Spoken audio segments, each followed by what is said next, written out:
2025 is a pivotal year for Soul Patts. We're merging with Brickworks and welcoming 25,000 new shareholders to our register. It's the culmination of a journey that we've been on to create a pure investment vehicle. Jim Milner, famous for his corporate governance gem, the thicker the carpet, the thinner the dividend, ran the company for 50 years, and his nephew Robert has been at it for 20. When I became chairman, I was the fourth generation of the Pattinson family to be chairman. And at that particular time, Soul had a market capitalisation of 675 million, and our market capitalisation has grown to over 15 billion. So there's been quite a dramatic growth phase over that period of time. Todd was one of the many bright young men that came along to join us. He was by far the best candidate that we could have picked, and I think what he's done in that period of time emphasises that. He's got a great vision on where he wants to take this company, and I've always been very supportive of him. And I'm very confident with the people we have. And you've got to remember, unless you have good people, and this company's had numerous people that have worked here for 20, 30, 40 years. We've had 3 families that have had 3 generations work here in the old days of pharmacy. So it's a people's business, and Todd's put a very, very good team here behind him. When I started in 2004, it was a very different place to what it is today. There was about 15 people operating above the pharmacy in 160 Pitt Street. There was about a $1.7 billion market cap, and the portfolio was still very concentrated in Brickworks, TPG, New Hope and API. After 4 generations, Washington H. Soul Pattinson remains one of the most remarkable conglomerates in Australia. In 1872, Caleb Soul and his son Washington opened their first store in Pitt Street in Sydney. 132 years later and almost next door, these offices house an investment company with a reach that stretches from coal mining to television. Its primary investment is in Brickworks, the construction materials group. It's a complex web. Pattinson holds 42% of Brickworks, which in turn holds 48.9% of Soul Pattinson. The cross-shareholding has helped preserve the family's grip on the business, but some say the need for such a web is no longer useful. With the cross-shareholding, we came under a lot of pressure from some people. These things happen when you're different.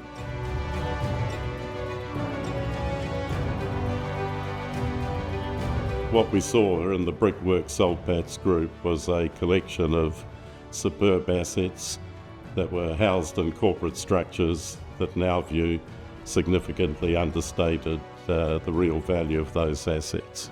We unveiled the proposal, and it fairly predictably met with very stout resistance from the boards of both Brickworks and Soul Patts. In those days, you could tell people what you thought of them. I think we've got more important things to do with shareholders' money at the moment than taking each other over. I think what we've done in the last 5 to 6 years by releasing some of these shareholders' funds and assets, I'm more concerned on working on that at the moment than any takeovers. I think it would be fair to say we could have done a lot worse than holding the various holdings that we had in both companies up until today. Both companies have been superb performers. We've been able to grow both companies, and it's given us that protection that we could go ahead and do things without being intimidated by some of these corporate raiders, etc. It's guaranteed both companies certainty over a long period of time, and only recently we've come to the consensus that it's about time the merger ratios make sense. We thought it was probably a good time to put both businesses together. 2025 is the culmination of a decade-long process of expanding out the portfolio to further diversify into newer asset classes and less correlated asset classes, which makes the portfolio more resilient to market shocks and gives us a real chance to outperform into the future. As we've moved into private asset classes, we're doing it in a differentiated way and in our own style. So in private equity, as the example, we're utilising our team, our reputation and deal flow to be able to partner with people to provide partnership capital for the long term as opposed to just buying out their business. And in credit, we're providing structured solutions, again utilising the experience of our broader team to provide highly flexible solutions to difficult situations. We're now in a very strong position. We can go to places where other people can't because we're long-term thinkers. A lot of people, for example, private equity, only have money for 4 or 5 years. So they have to make that work. A lot of times if they can't make it work, they've got to bail out at a loss. Whereas we're happy to hold that investment for a long period of time. We started off with private equity. New Hope was private equity. NBN Television was private equity. So we've been in private equity probably longer than anybody. And we're not constrained. We're not afraid to sell something. It's shareholders' money we're working with. If we can get a better deal for shareholders by selling an asset, we will. The really distinguishing feature about Soul Patts is the ability to put together, the capital allocation skills required with operatorship, and it's that combination that's driven so much value for shareholders. They are one of the great investors, always prepared to take a long-term view, to back management and to be counter-cyclical. And really, if you look at any company globally, I think we'd be very proud to put Soul Patts against them in terms of what they've delivered, for investors over an incredible long period of time. It's the decision framework. It's the way Soul Patts goes about the business. That, I think, is the secret sauce. Yes, the things you buy and don't buy matter a whole lot.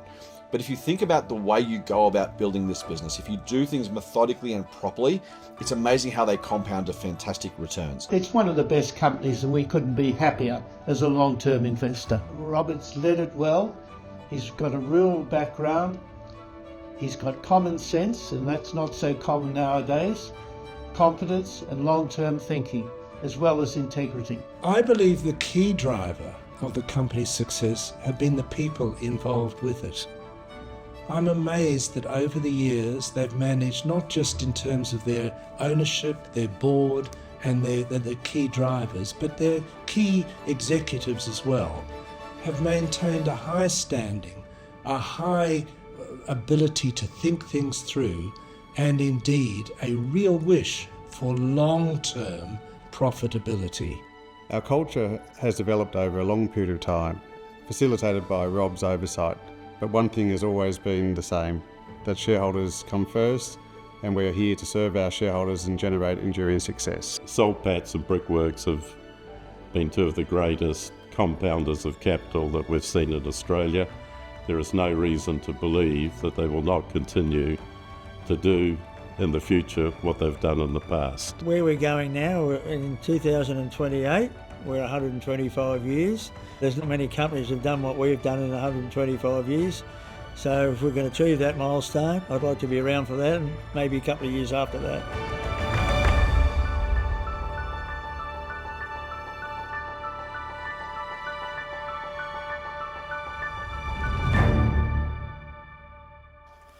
Well, I hope you enjoyed that. And very good afternoon to you all, to the Soul Patts shareholder briefing, and I thank you very much for taking time to come out. I'm the proud fourth generation chairman of Washington H. Soul Pattinson, a company with very strong foundations and a long history of creating value for all shareholders. For those of you new to Soul Patts, we've been around for more than 120 years. We are one of Australia's oldest listed companies. We started as a single pharmacy in the late 1800s and has grown into a diversified investment house with a market capitalisation today of around 15 billion. Our portfolio spans listed companies, private companies, credit and real assets including agriculture, retirement living, data centres and industrial property. While we no longer own pharmacy, many of our investments made decades ago remain core to our holdings today. You'll hear more about our portfolio and our investment philosophy from our CEO Todd Barlow and the senior management team shortly. 2005 marks an historic milestone for Soul Patts. After 56 years, we have unwound the cross-shareholding with Brickworks, a structure that has served both companies well for more than half a century. This merger brings together two of Australia's great compounders of capital and positions us for even greater strength and flexibility. With that, I'd like to extend a warm welcome to Brickworks shareholders who are joining us today for the first time. And also in the crowd, we have Josie, who's our Victorian manager for Austell Bricks and Brickworks, David and Jared with Josie as well. So thanks for coming along, guys. As you saw in the video, the success of Soul Patts has always been very simple, good people. This is a people's business, and the confidence in our team is what gives us the real competitive edge. We are fortunate to have proven leadership with deep experience and corporate knowledge. Collectively, they share 72 years of tenure with this company. I would now like to introduce the team, starting with our CEO and Managing Director, Todd Barlow, our Chief Financial Officer, David Gribben, Jackie Virtue, Chief Operating Officer, Brendan O'Day, Chief Investment Officer, David Scammell, Managing Director of Private Companies and Advisory, and last but not least, Dean Price, Managing Director of Credit and Emerging Companies. They are supported by a very talented team of 56 employees who bring energy, insight and discipline to everything we do. We also take governance very seriously. It's a cornerstone of our long-term success. Soul Patts is governed by a highly experienced and majority independent board. The board's tenure reflects deep institutional knowledge. Its independence ensures strong oversight and risk management. Together with the management team, we are very focused on the long-term value creation for our now close to 80,000 shareholders. Before I hand over to Todd, I want to highlight one thing that sets Soul Patts apart is our consistency. Since listing in 1903, we have paid dividends in every single year through 2 world wars, depressions and downturns. That's a testament to our financial strength and our unwavering commitment to deliver value for our shareholders. I thank you for your continued support, and I now hand over to Todd for his presentation.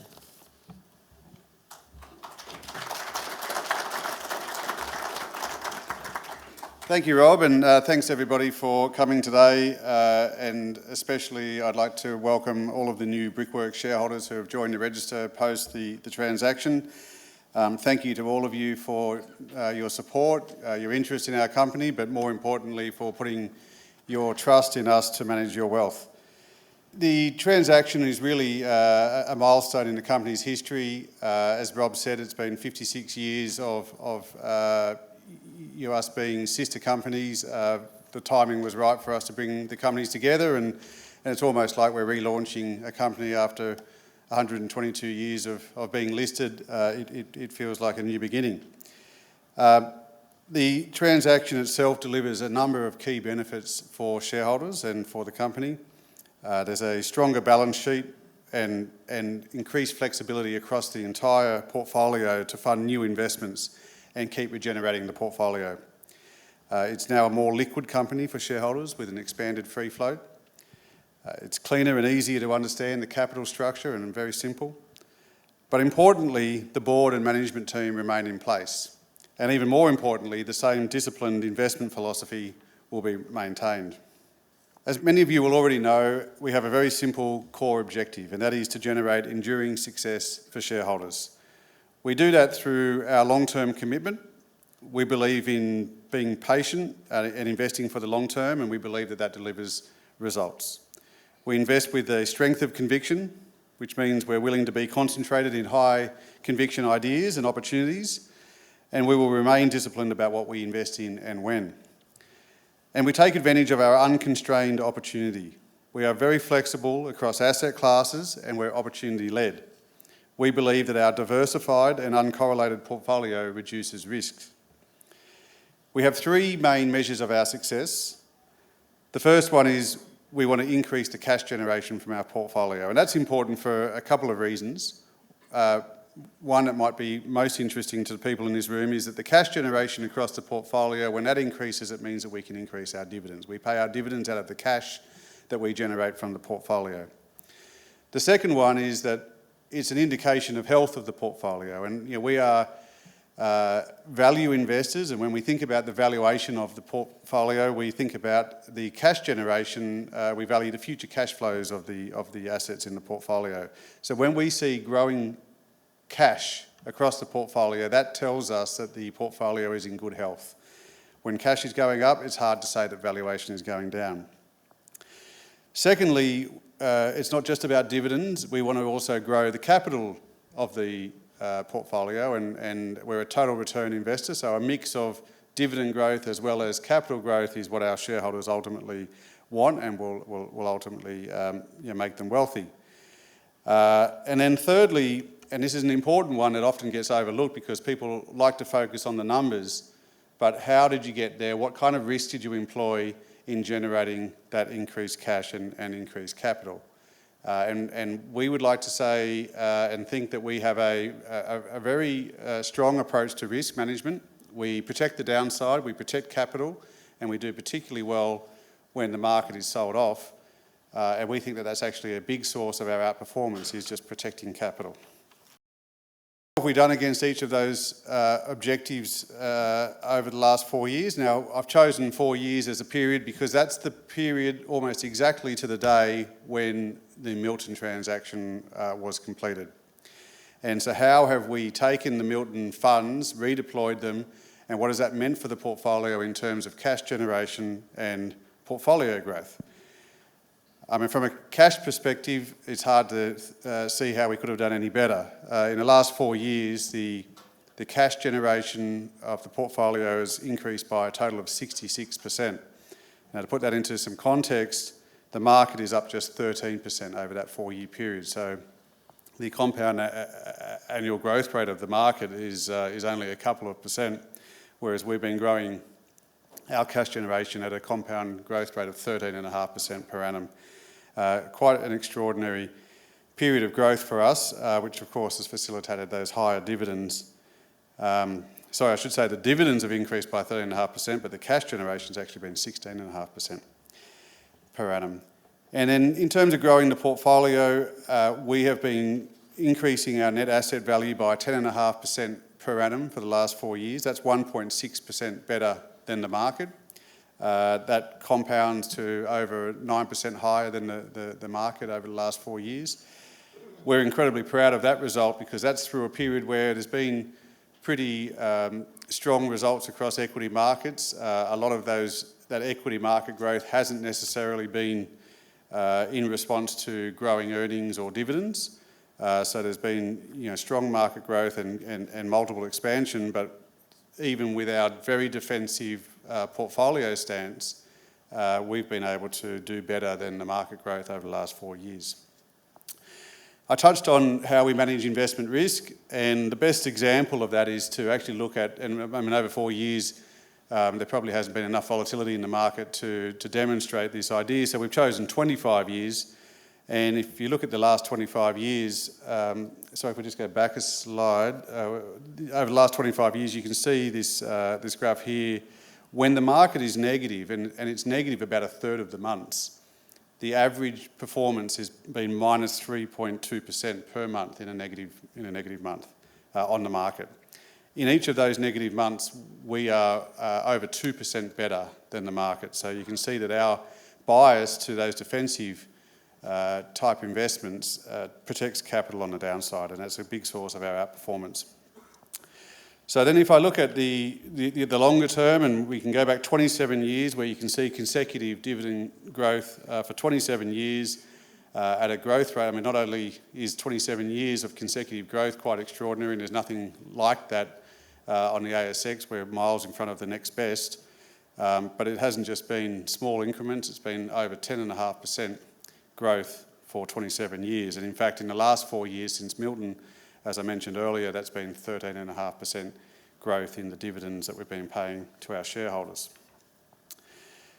And then coming back to that idea about the total return and as measured by total shareholder return, over the last 25 years, our shareholders have enjoyed more than 5% above market performance for 25 years, which is quite an extraordinary result. But if you look at any of the periods there, we have outperformance above market. So we're delivering better than market returns whilst employing strategies that are lower risk than the market at large. Now, if I compound that over the last 25 years, if you'd invested in Sols, your investment would be up over 24 times or about 24 times. And that compares to an investment in the index, which would have increased by less than 7 times. So that outperformance adds up to a lot when it compounds. I'll touch briefly on the portfolio here. Now, the first thing I want to say about the portfolio is that we don't manage the business as a collection of separate portfolios. We manage the business as one portfolio. We have one investment team looking after one portfolio, and there's a contest of ideas about what goes into the portfolio. There's always an examination of what could we be doing with anything that we've got invested. Is there something better that we could be investing somewhere else? And that's quite an important principle, because if we had allocated from the top down and said we wanted to have a certain percentage in each asset class, it means that you're just constantly investing in that asset class despite it maybe being an inferior asset class to something else. So there's this constant competition for where we allocate capital. But nevertheless, we break it down in this way so that shareholders can get a better view about what is in the portfolio. And I won't go into each of the portfolios because that's what we have the investment team here to talk about. But I will say there's been a couple of changes since we last outlined the portfolio in this way. And one was, we used to have a big component of strategic investments. We've dropped that idea because our idea is the whole portfolio is strategic. There's not one part of it that's strategic. And I think it led people to believe that we were more likely to hold on to those strategic investments for a longer period of time, when the reality is our investment approach to all of the assets in the portfolio is the same, and everything's for sale at the right price, and there's no sacred cows or emotional attachment to any part of the portfolio. There's also a growth in real assets, which captures not just the property assets that we had on our balance sheet, the property assets that we acquired from Brickworks, but also some other assets that used to sit inside our private equity portfolio, such as agriculture and water rights, data centres, and we also have investments in retirement villages. So that's now a big component. It's the second biggest component of the portfolio, and something that we think is very valuable at this point in the cycle. In terms of the portfolio evolution, I mean, the other thing that's really happened in the last 4 years has been the increased allocation to private investing. So 4 years ago, pre-Milton, only just over 10% of the portfolio was allocated to assets that were not in the listed markets. Now we're about 50% of the portfolio is in private assets. And there's a range of reasons why we've been allocating in that way, which we'll touch on when we get to each of the portfolio managers on stage. But really, we see that as giving us a more robust portfolio across the board. Gives us exposure to lots of different asset classes that can provide superior risk-adjusted returns, and we think puts the portfolio in better shape than it's ever been to be able to weather any storm, but also capture any great new opportunity. So it's been a real deliberate strategy over the last 4 years, and the merger with Brickworks was really the culmination of that journey. But in order to do that, it does require a very active approach to portfolio management. It requires some specialist skills. We have a very strong and active team, and they're represented by the people on stage. So rather than hearing more from me, let's hand over to Jackie Virtue, our Chief Operating Officer, to ask some questions of the portfolio managers before we open it up to the audience for Q&A. Thank you. Thanks so much, Todd, and good afternoon, everybody, and welcome to our shareholder briefing. I think it was 18 months ago when we were last here. So it's great to see such a great turnout and some familiar faces, and this time you have the full complement of our investment managers who are driving the portfolio as Todd's just described. Todd, before we walk through each of those components of the portfolio, I just thought our shareholders might be interested in hearing a little bit more about how you think about valuing the portfolio. We heard from you that net asset value is an important component, but I think there's probably a little bit more to it than that. Yeah, I think I get this question quite a bit, and we probably make it easier for people than any other company on the ASX in that we provide the intrinsic value and the net asset value of the portfolio twice a year every time we report. Now that is easy when it's the listed company stuff because we just take the market valuation of those assets. But then on the unlisted assets, our board goes through a very rigorous process to value those assets and come up with a director's valuation of those assets. So So we give the market the net asset value. Now, for me, that's the starting point on how we should be valued, because on top of that are the intangibles that we don't put on our balance sheet. And this is something that individuals and institutions have to decide for themselves, but what value would you place on that 5.1% of outperformance above the market over the last 25 years? That's worth something. What value would you place on access to these various asset classes that are really hard to get, and if you were to get them, you'd have to pay a significant amount of management fees? That's worth something. Or another way to think about that is if your shareholders own the management company, it's embedded in the company that you own, and there's no external management fees that get paid. But if we were to calculate those management fees, that's another asset, because that would be an asset manager that is owned within the business, and the market rate for the products that we invest in would add up to $200 million. So if you put a normal multiple on that, there's another asset that is hidden, but it's not on a balance sheet, but it is owned by shareholders, that's worth $2 billion. So there's a range of different ways to think about it, but the NAV is only the starting point from my perspective. Makes a lot of sense. Brendan, I'll start with you as we sort of wander through the portfolio. We can see on the chart, and Todd described, that the private markets investments that we have in the portfolio have grown to almost 50%. Well, by definition, that means that your listed companies have declined significantly over that period of time. Do you still think they're an important part of the portfolio?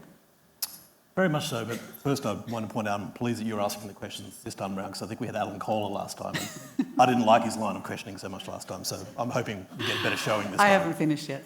Oh, okay. Look, I mean, we've got a strong history of success in investing in listed assets, and you saw the video, many people were pointing out the power of compounding and our history as an investor, and the charts that Todd has put up in terms of the performance that we've delivered from a portfolio that recently actually has been largely listed.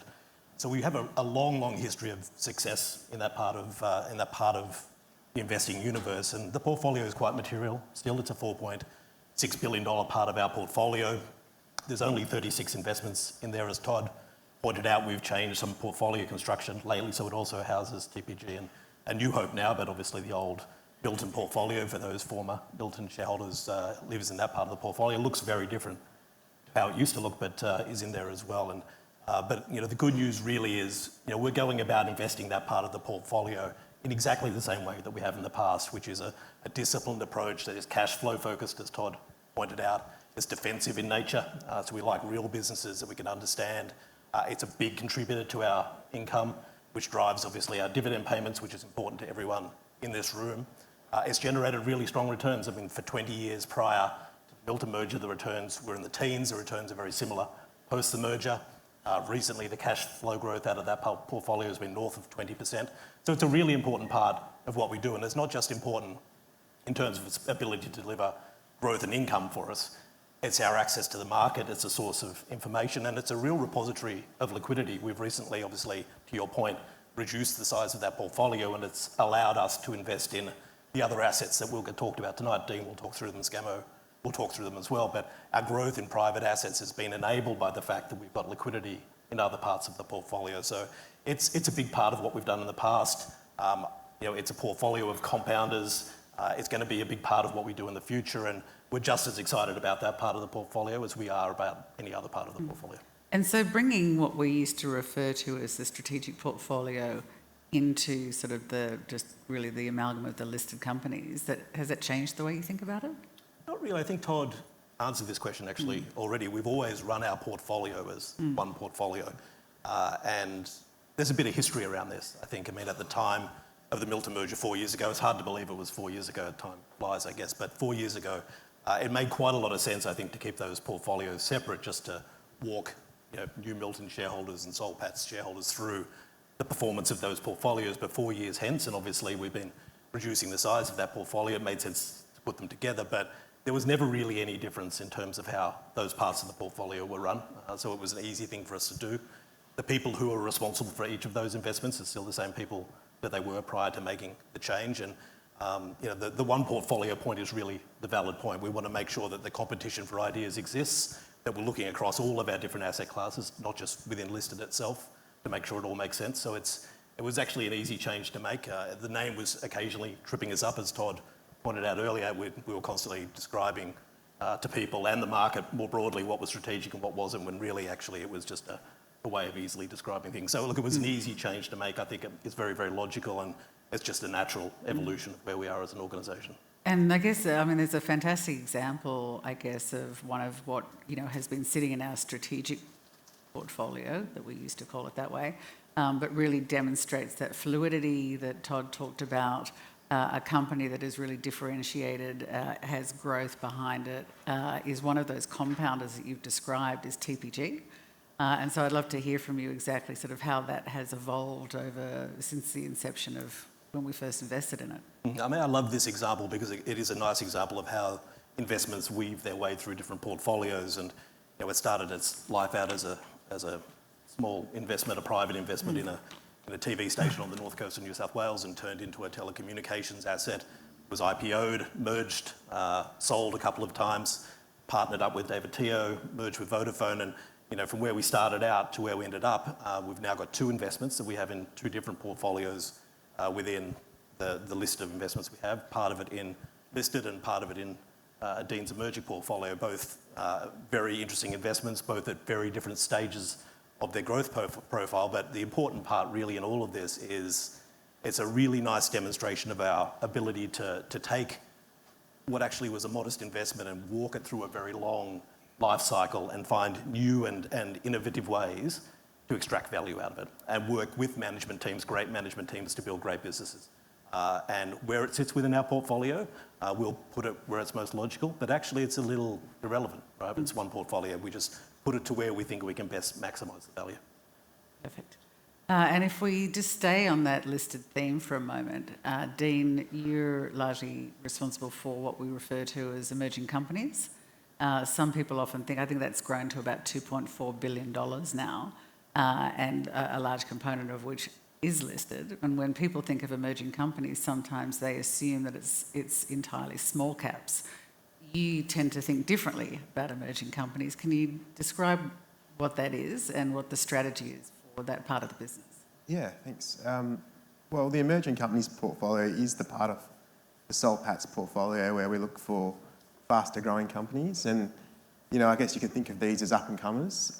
Soul Patts has done that kind of investing for a long time. I think you'll all be familiar with Soul's investing in small companies which become big companies. And Brendan touched on TPG as a good example. But in this part of the portfolio, we're looking for ASX companies, we're looking for private companies, any company that has a big market and a big opportunity ahead of it and has demonstrated some success, has a good management team. Well, we're looking to find those kinds of companies and back them with capital and our patience. And so, if you think about examples like EOS, where, not long ago it was a 100 million market cap company and today it's a 2 billion market cap company. It's growing very fast and it's got a big global market for its products. If you think about a company like NextGen, again, that's not a small cap. By most people's definition, it's 7 billion market cap. We've invested in it because we believe in the market opportunity for uranium. We believe in the global demand for it. So these are, we've worked with them to invest, a couple of $100 million into that company. And so these are ideas where we've got a lot of conviction on them, and we're sort of looking to grow with them over time. And it's not actually a new activity for you in terms of that emerging component of the portfolio. I think if I recall correctly, Rob, that type of activity was originated by you in the early days, and then Dean partnering with Rob to really drive that forward. Well, that's a good point. We've started calling it emerging companies over the last, I would say, 8 or 9 years, but really, these investments have been made by Soul's forever. I mean, many of you who have followed Soul's for a long time will be familiar with these companies that pop up in the portfolio, the Clovers, the Lindsay Transports, the TPGs, and grow into much, much bigger companies. And Rob and I used to manage this part of the portfolio together, and much of the core framework of how we go about it is thanks to Rob and the way he's set this up. Perfect. And we heard earlier when Todd was taking us through our measures of success, being cash generation, growing the portfolio and managing risk. Does the emerging companies portfolio returns, does that fit neatly into that construct? Well, nothing's always neat for us. That's true. But look, this part of the portfolio doesn't generate a lot of dividends. So in terms of cash flow from dividends, no, we do get capital gains when things go up in value. And so, that's how we generate cash in this part of the portfolio, more from capital gains than dividends. In terms of risk, one of the differentiators here versus a small cap portfolio is that we do things with private companies. We do make investments in private companies. We do bilateral style investments, which mean that we can negotiate directly with the company for additional protections that a traditional listed market investor won't receive. So in the NextGen example, that was a bilateral convertible note where we have all of the equity upside, but we have protection on downside. So those are ways where we try and decrease the risk of the portfolio, increase the protections that we have. And Dean, that's not all you do. You also look after the credit part of the broader portfolio. And so that comes with it, I guess, you end up with a team that's got a pretty agile set of capabilities that can sort of pivot when they need to. Yeah. And there's some really great examples of this that you've taken us through before, and one of those is EOS. And from my point of view, I think it's such a great example of figuring out what actually is the company facing in terms of challenges and working with them to find solutions that will really suit them. Perhaps you can tell our shareholders a little bit more about that. Yeah. Well, we have, for a start, we have about 25 people in the investment team, but we have 9 people that solely focus on these 2 portfolios. So it's me, but it's 9 other people as well. And so with EOS, I mean, it started as an equity investment, just plain equity. Over time, they ran into some financial problems with cash shortages, and so we were able to find a solution for them which was more credit orientated because they didn't want the dilution of issuing a lot more shares, diluting their existing shareholders. We appreciated that. We were an existing shareholder, so we structured up a solution for them which was credit focused, and at the time they had a 50-cent share price, and today they've got more like a $9 or $10 share price. So it was a very good solution for them. It was lucrative for us. It was a win-win that we were able to negotiate. Brilliant. And so that takes us very neatly, I guess, into the credit part of the broader portfolio. And I think we have a slide here that shows sort of the constituent parts, but it'd be great just to hear from you actually what is sitting in it and how do you think about lending in private markets? Sure. Well, whether it's any part of our portfolio, we're just looking for good companies, whether it's credit, emerging companies, listed companies, wherever. We're just trying to find good companies that need cash, that need investment from us and need some patience and need some things that we can offer. And the biggest thing we can offer is cash and patience. So we're looking for good people to partner with, and in credit, that's no different. We're looking for very good companies that we would be happy to own as shareholders, but maybe they don't need equity, they just need some debt. And so, in this portfolio, we have about $2 billion allocated to these kinds of companies. It's predominantly senior secured loans, so it's top of the capital stack, top of the balance sheet. We get paid back first before anyone else. These companies are usually, pretty big in size. I think over $1 billion of market cap. Most of them are listed, so most of them are on the ASX. If we listed out the names, you'd be familiar with a lot of them. And then there are some which are smaller and still growing and need more flexible solutions. And so we just try and have an approach like most of the portfolio where we try and find good companies and then find a solution for them. And I think I'll raise it because it's probably on our shareholders' mind, but I think it's probably obvious from how you've just described the way in which you invest. But we hear from ASIC quite recently and quite a lot in relation to private markets and in particular private credit and some of the concerns that they have around those activities, particularly for retail investors. But you think of yourself differently to the types of investment managers that they're targeting with those observations.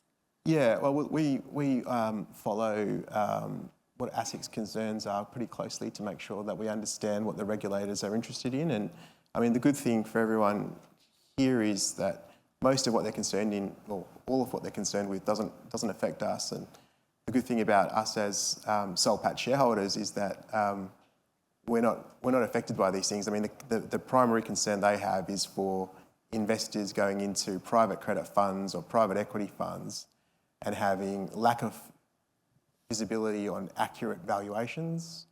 So, yeah, poor, opaque financials, illiquidity problems when the managers can't sell the assets and give money back to investors. That's a problem people are facing. And related party transactions where the manager and the investor have much different sort of alignments versus the investors, and there's separate fees being paid to the managers, which the investors aren't completely aware of.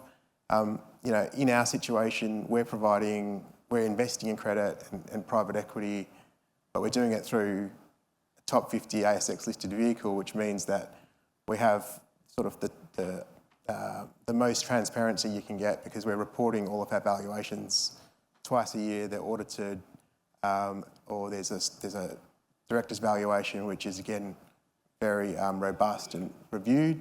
And then from a liquidity perspective, I mean, you can sell your shares every day on the ASX, so it's not a concern that our investors have.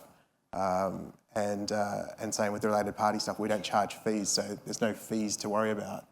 So from all the noise you hear about ASIC, it's for things that largely don't affect us as shareholders. It's a benefit of investing in a Soul Patts share. And over time, maybe some of our competitors fall away a little bit because some of these smaller funds might not be there if they continue to be targeted by ASIC. And probably one of the reasons why they come to you from time to time and ask you your opinion on what will keep the private markets safe, particularly in credit. Yeah. Dave, we might turn to you now, which just rounding out the other part of our private markets business, and you're really largely responsible for our investment activity around private companies. Can you talk to our shareholders about what is our particular niche in that area? Yeah, I think our particular niche in private companies is that we've got permanent capital, so we're a long-term investor.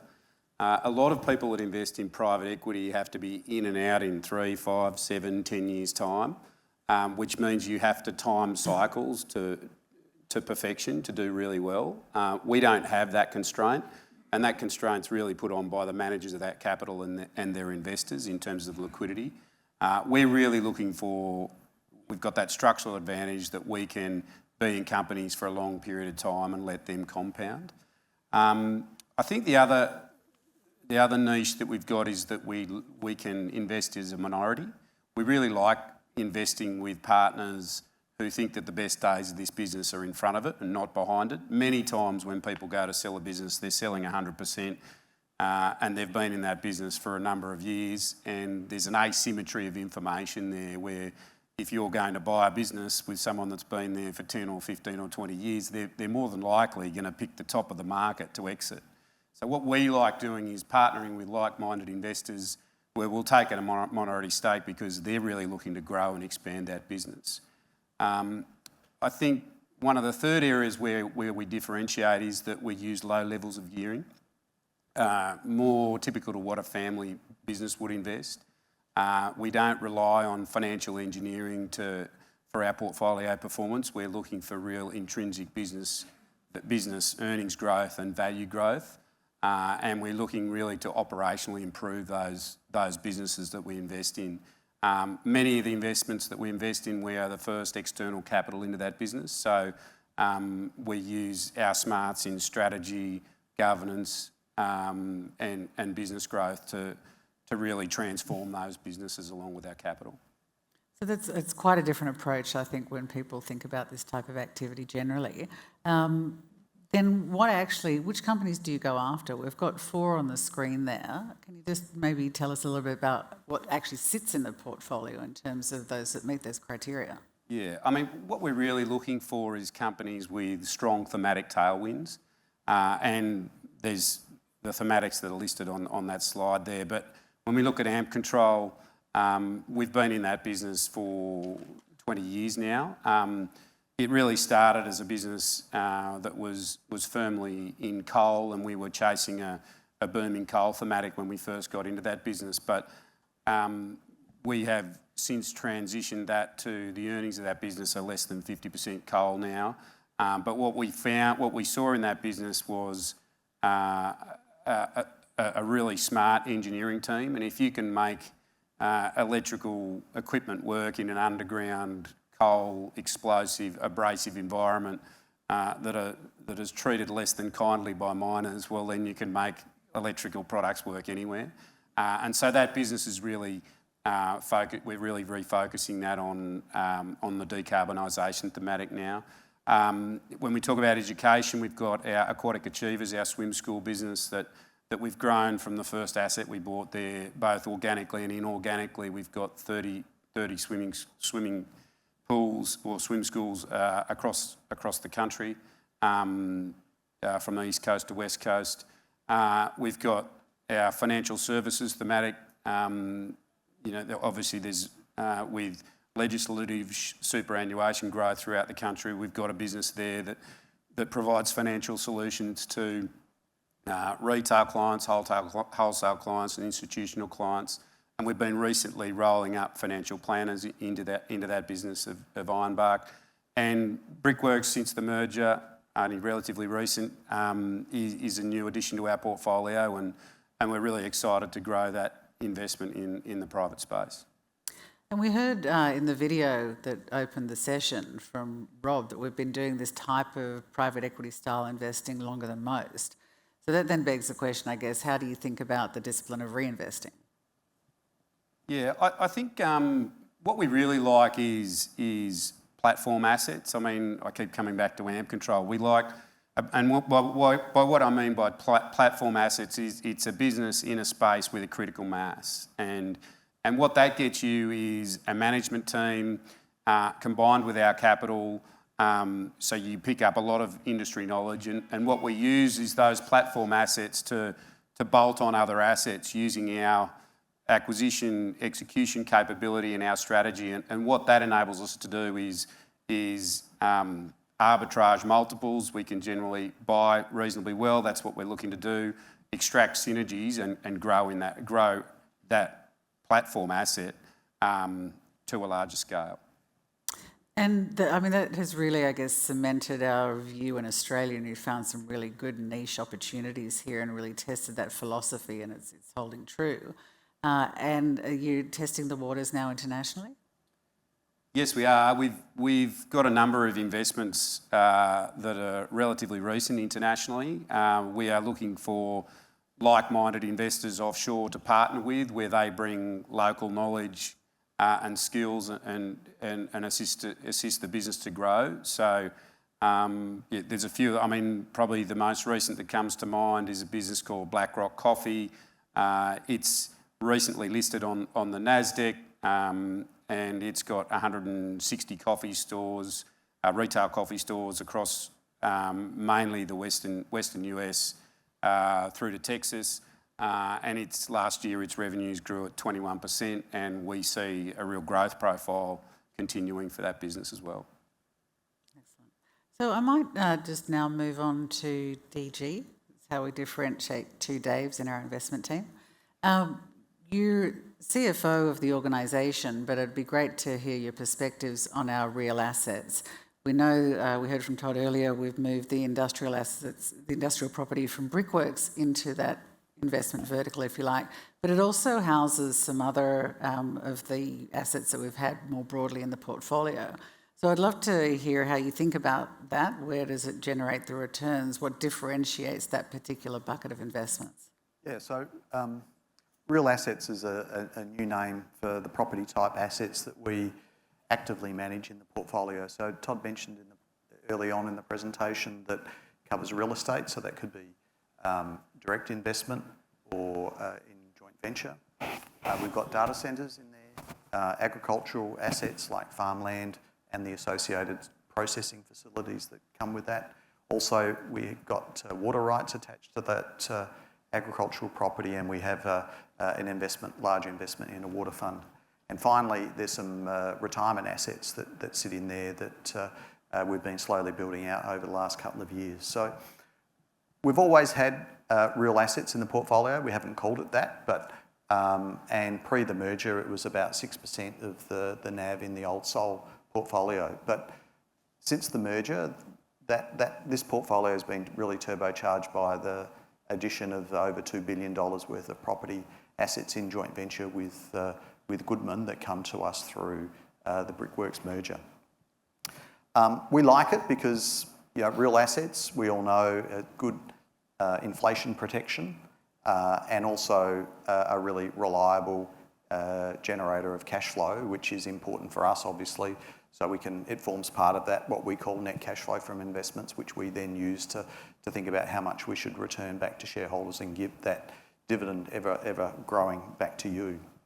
So how it's evolved is really through bringing on board the Brickworks property assets. So today, in the what we call the birth NAV, or the starting point that we've presented here today, it's about 20% of the portfolio.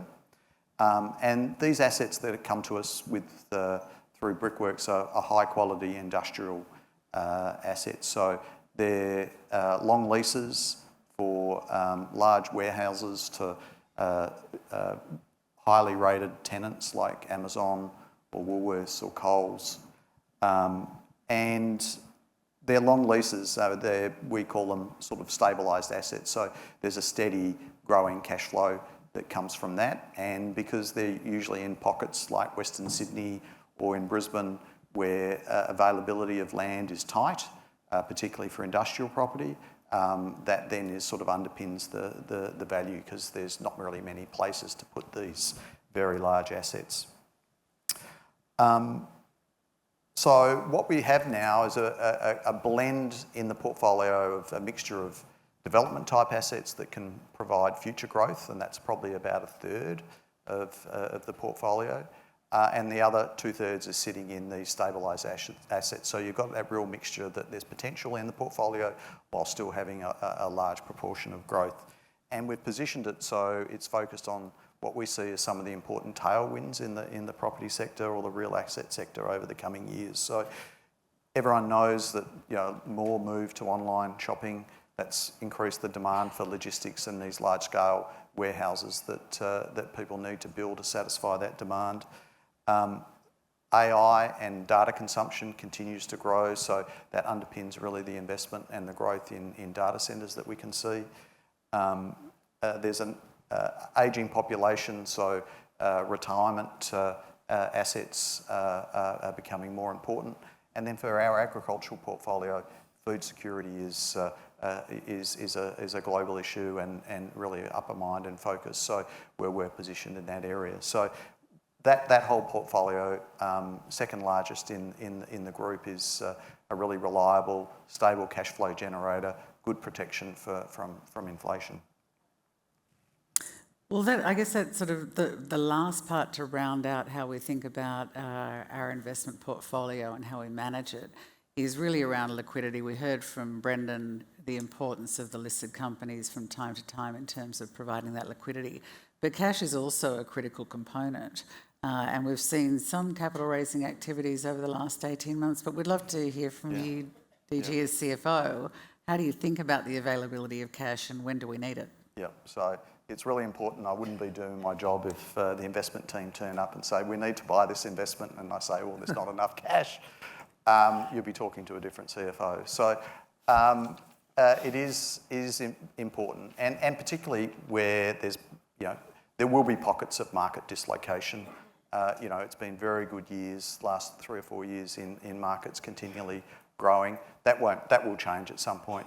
So we need to have liquidity to take advantage of those dislocations. So how do we do that? So we've heard from all the investment team. We've got a large, deep pool of liquid assets, particularly, Brendan talked about the listed equities portfolio, 4.6 billion. There's very little, there's no gearing in the parent entity. We don't have to sell those assets. We can get good sources of borrowing against that is cheap, and we can use that flexibility to provide liquidity.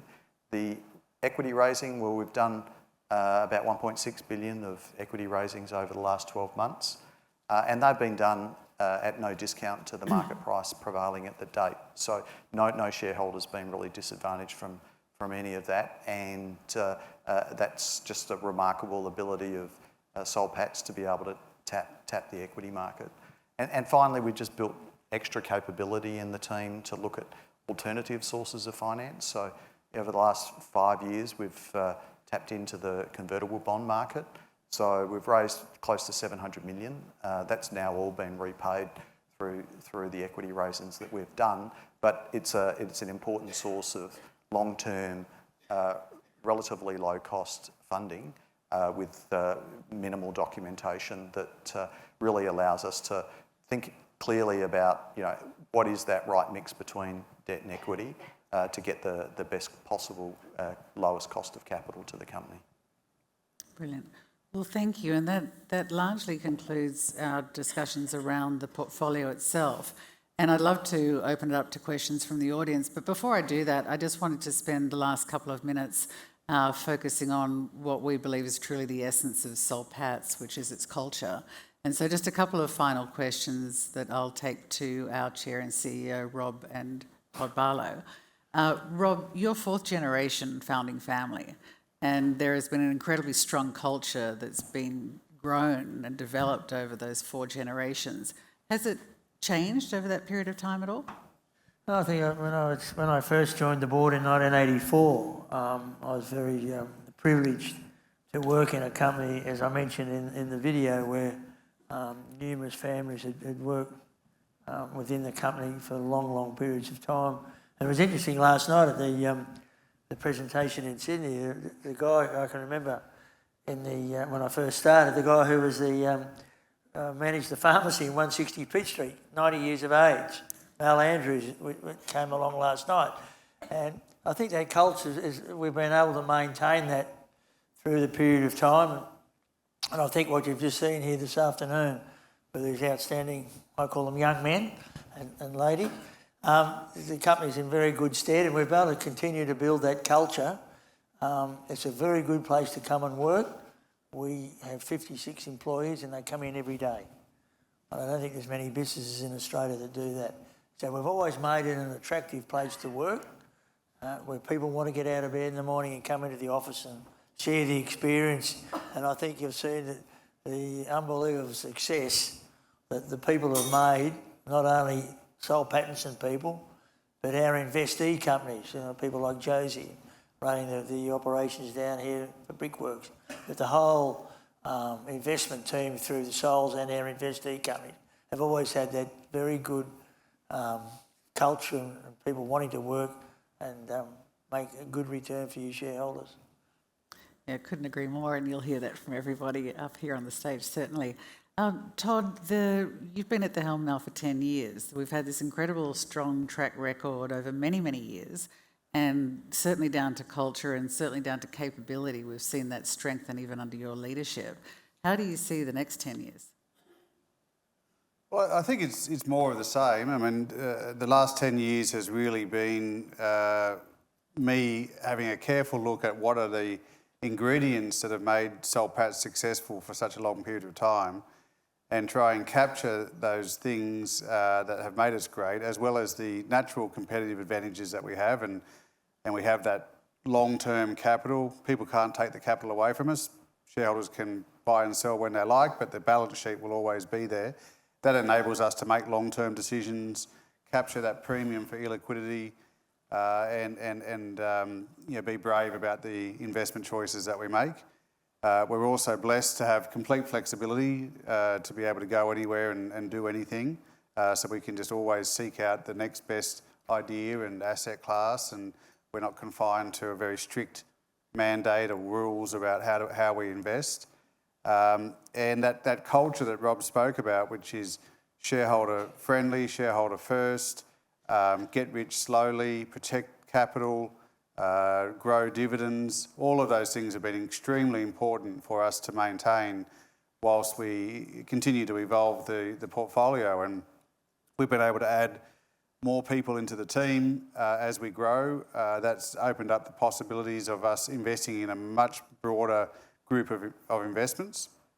The recent transaction has really given us a lot more flexibility. We now have an entire portfolio that can be sold. So if we have a change of view about any of our investments, or we come across something that is significantly better that we need to fund, everything is accessible in the portfolio to be sold. There's no sacred cows, as I said before. And so I think we've captured all of those best things that we've always had in the portfolio, but I think we're in better shape now than we've ever been in terms of the opportunities available to us, but also the resilience of the portfolio. Because pre-Milton, this portfolio was 90% exposed to equity markets. So when the equity markets fall, everybody suffers. Well, now only 50% of the portfolio is in equity markets, so we've got that ballast there to be able to support us through tougher times, as well as a lot more liquidity to be able to capture new ideas. And one final question, Rob, to you. You've been working together with Todd for 20 years, and even more closely in the last 10 as Chair and CEO partnership. It's a partnership that's quite unique and seems to work incredibly well. What do you think sort of generates that strength of relationship, and is there anything that you've learnt from Todd along the way? I think respect. I think we both respect each other, which is a wonderful thing to have.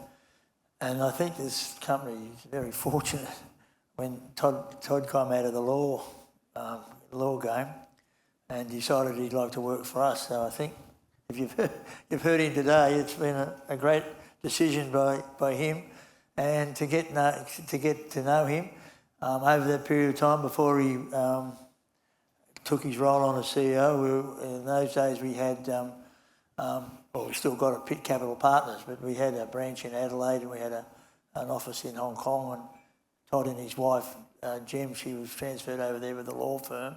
So Todd spent, 5 years, was it? Oh, it was only about 2.5. Only lasted 2.5, yeah. So 2.5 years in Hong Kong. So again, that broadened his experience into seeing how the company work and learning to work in different environments. And I think, as I said, the track record on those graphs since he's been involved, we've changed direction of the company for the better, and we're all reaping the rewards.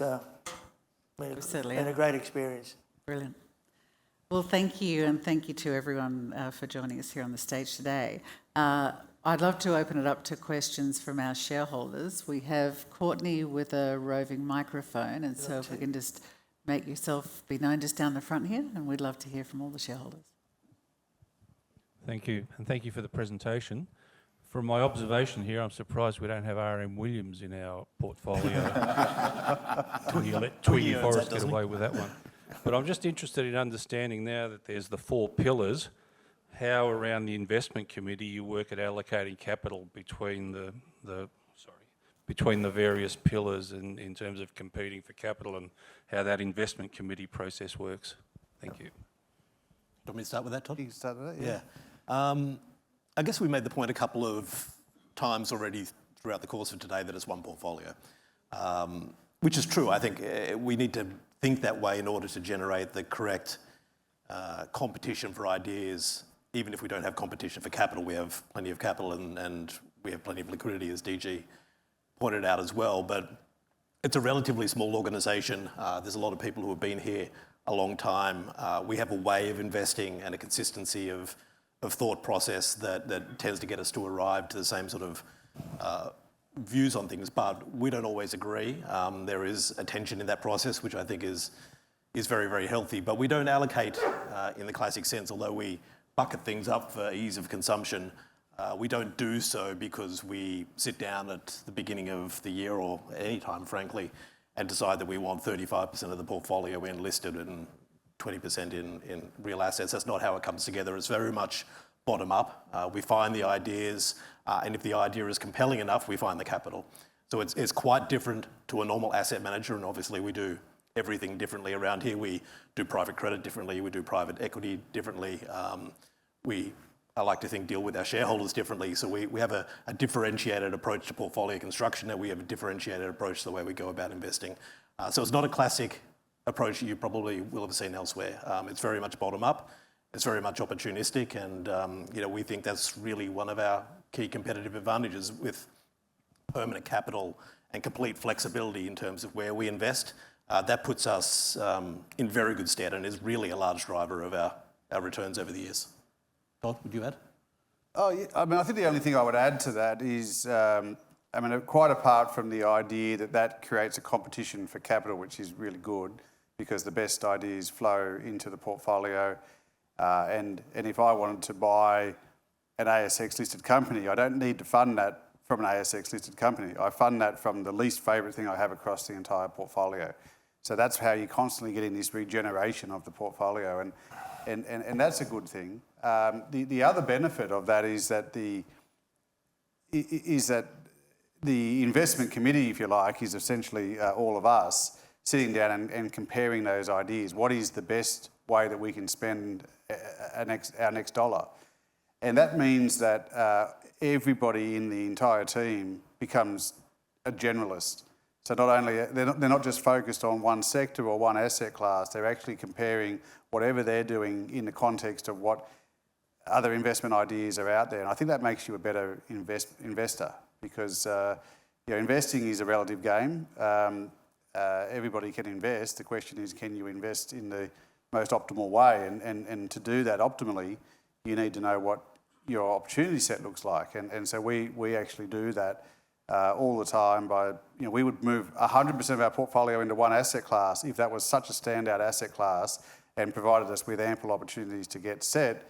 There's nothing that says that we have to have the spread of assets that we have. It's just that we like to have that spread because it gives us the opportunity to be able to find new opportunities in each of those different asset classes.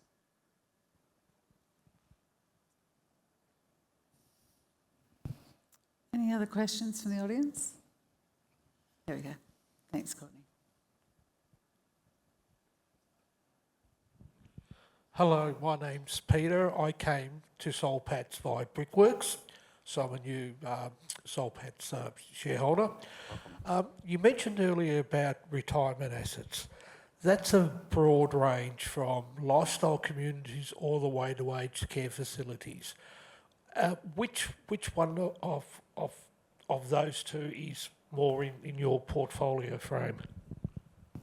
Thank you. We looked at all aspects of the sector because we like it, and you're right, they are quite discrete asset classes. So the people who've been shareholders in Souls for a long time will recall that during COVID, we made a takeover bid for Regis Healthcare, which is an aged care business.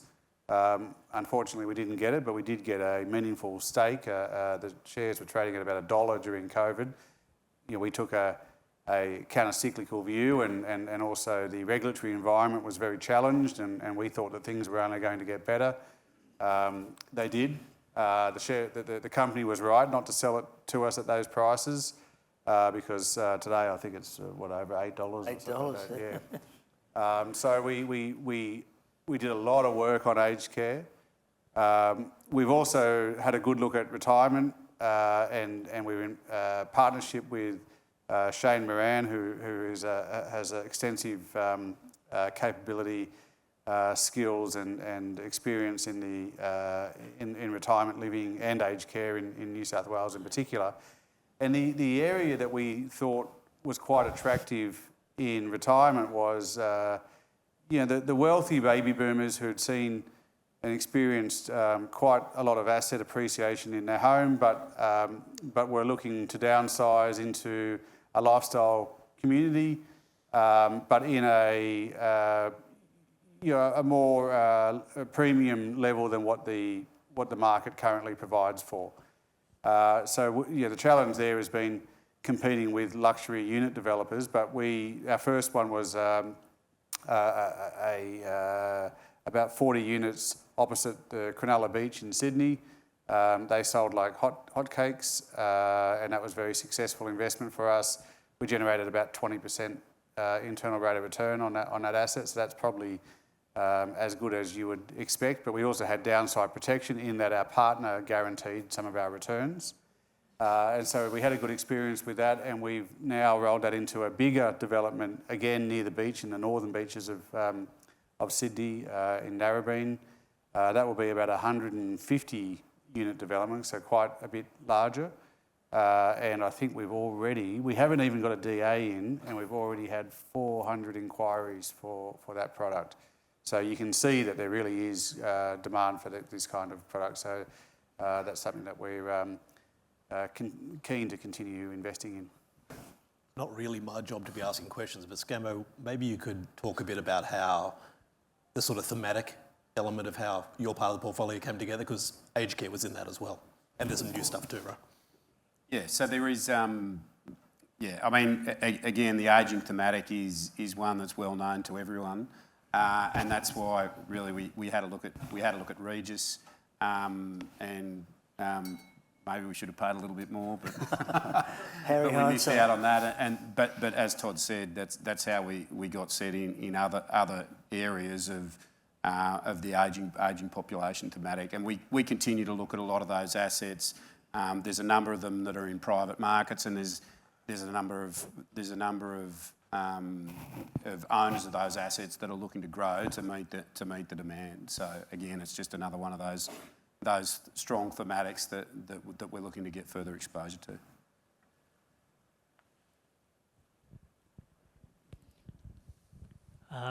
We're long-term shareholders, and I always had comfort in the fact that Brickworks and the cross-holdings protected us from someone like a foreign equity group coming and swooping on a company that's so liquid. And but now that isn't seen to be a problem in your minds. I hope it works that way. Would you like to comment about it?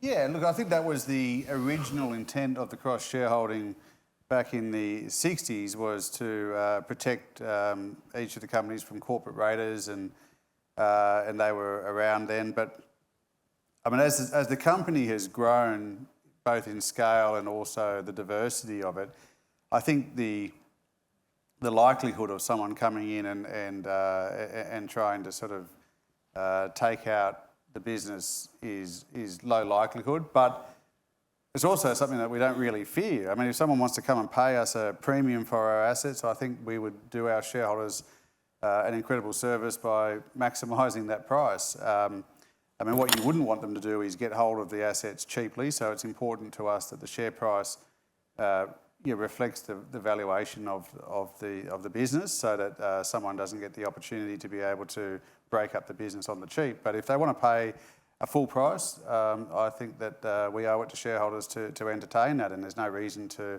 stop that. But the thing that's probably been more on my mind, rather than having using the cross-shareholding as a defence, is more about thinking about what the cross-shareholding gave us in terms of investment philosophy. And it did give us that ability to encourage each company to make long-term decisions, because in this day and age when institutions own you, they are very short-term in their focus. They really want to know what you're going to do for them next week or next month or next quarter.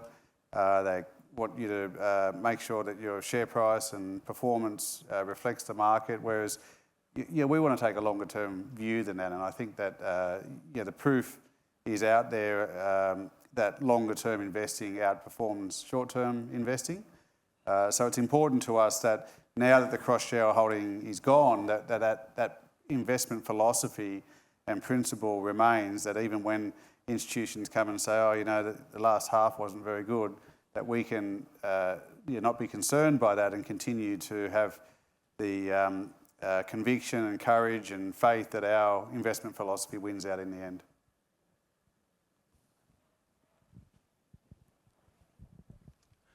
My name is Anthony, and I am a former Brickworks shareholder. So I'd like to thank you for the presentation today and the successful merger transaction. I'd like to ask a question about passive investing. The ASX 200 index is about 2 or 3% of the MSCI Global Index. So I'd like to ask a general question. What is your attitude to passive investing, and what is your attitude or mix between Australian assets and international assets? Let's start again. Then you can chime in. You go. Todd and I have slightly different views on this one, so we'll see how this goes. Look, I think passive investing, if you go back to its inception a long time ago, started at a place which was very well intentioned and very well considered. It was a democratisation of investment. It was not great if you were an asset manager. It destroyed large parts of the asset management industry, but allowed a huge swathe of investors to get very well priced access to markets that at that time were really controlled by relatively highly compensated and high priced funds. So passive, I think, started out as a force for good, but as we've sort of moved into this end stage, I guess, with passive being very pervasive, we are getting a few perverse outcomes from passive investing. Passive investors are such a big force in the market right now that day-to-day share price moves are largely dictated by the activities of index rebalances and a whole bunch of things that have nothing to do with the fundamental value of a company. Now, that's a good thing and a bad thing, depending on your position. For us, sometimes that's a good thing. It allows us to buy and sell shares occasionally in parts of our portfolio where they may be over or undervalued, courtesy of this formulaic passive investing that goes on. But I think it's not necessarily a bad thing. It is what it is. Passive investors are now a large part of our share register. Probably 20% of our register is now passive. As we've gone through this transaction, we have more free float out there, so naturally there's going to be more passive investors. They're relatively low maintenance investors in the main, although Jackie now has to deal with proxy advisors and interfering US investors and the like a little more than we had to in the past. But by and large, it's not a terrible thing for us. So I'm not anti-passive, but I do think that passive investing, as it's currently done these days, can bring some quite perverse outcomes in terms of the way share prices move.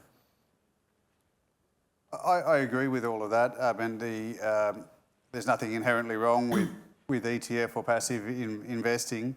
A lot of the evidence is that it's as effective as active management. But personally, I want a human to be actively involved in the investment decision making, and that's particularly important when things go a bit wrong or there's some extreme volatility or challenges. You want someone there who's got some experience and is able to take the reins.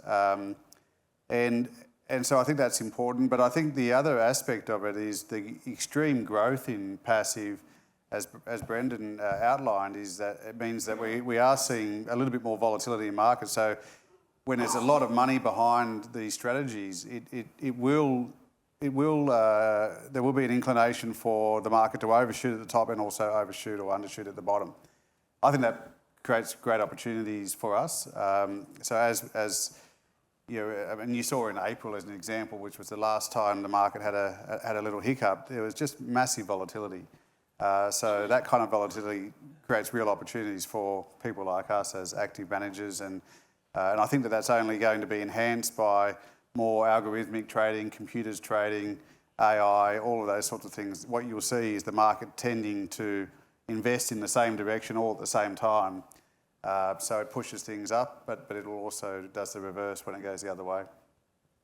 I guess the second part of your question was around international and our exposure there. I mean, I'd make a sort of broad response. If you looked at or listened to some of the comments made earlier in terms of private credit and private equity, you're seeing increasingly a little more of our portfolio go global. We're looking for opportunities to partner with people to do that, but we're still relatively lightly positioned, I would say, internationally.